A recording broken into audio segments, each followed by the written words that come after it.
ప్రభూ, శంకరా, మనిషి రోజూ ప్రార్థిస్తాడు, కాని బాధ తగ్గితేనే నన్ను గుర్తుపెట్టుకుంటాడు. బాధ వచ్చినప్పుడు మాత్రం దేవుణ్ణి ప్రశ్నిస్తాడు. అది అతని తప్పా? కృష్ణ, మనిషి తప్పు కాదు. అతని అజ్ఞానమే అతని శత్రువు. బాధ శిక్ష కాదు, అది అతన్ని మేల్కొలిపే ఘంట. నేను చెప్పాను, కర్మ చెయ్యి, ఫలాన్ని వదిలేయని. కాని అతడు ఫలానికే జీవితం అర్పిస్తున్నాడు. అందుకే నేను మౌనంగా ఉంటాను. ఫలంపై ఆశ ఉన్నచోట భక్తి ఉండదు, అహంకారం మాత్రమే ఉంటుంది. అహంకారం, నేనే చేస్తున్నాను అనే భావం, అదే అతని బంధనం. అవును, నేను లేను అని తెలిసిన రోజే అతనికి విముక్తి మొదలవుతుంది. మనిషి భయపడుతున్నాడు ప్రభూ, భవిష్యత్తు గురించి, డబ్బు గురించి, సంబంధాల గురించి. భయం అజ్ఞానం వల్ల పుడుతుంది కృష్ణ. ధర్మంలో నిలబడినవాడికి కాలమే భయపడుతుంది.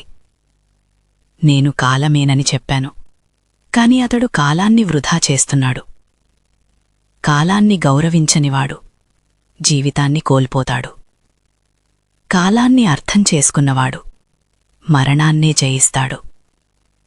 ప్రభూ, ప్రేమ అంటే ఏమిటి? ప్రేమ అంటే ఏమీ ఆశించకుండా ఉండటం.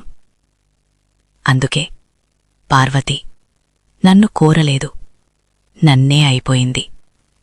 అందుకే రాధ నన్ను పొందాలని కోరలేదు, నన్ను అనుభవించింది.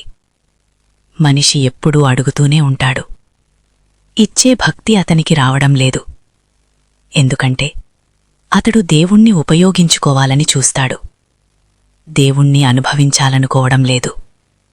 మోక్షం ఎవరికి లభిస్తుంది ప్రభూ? వైరాగ్యమున్నవాడికి, సమర్పణ ఉన్నవాడికి. వైరాగ్యం లేకపోతే సమర్పణ నటన అవుతుంది. సమర్పణ లేకపోతే వైరాగ్యం అహంకారమవుతుంది. మనిషి గుర్తుపెట్టుకోవాలి, జీవితం యుద్ధం కాదు, ఒక సాధన. సాధనలో గెలుపు కాదు ముఖ్యం, ధర్మంలో నిలబడడమే ముఖ్యం. దేవుడు నీ సమస్యను మార్చకపోవచ్చు, కాని నిన్ను మార్చి సమస్యనే చిన్నదిగా చేస్తాడు.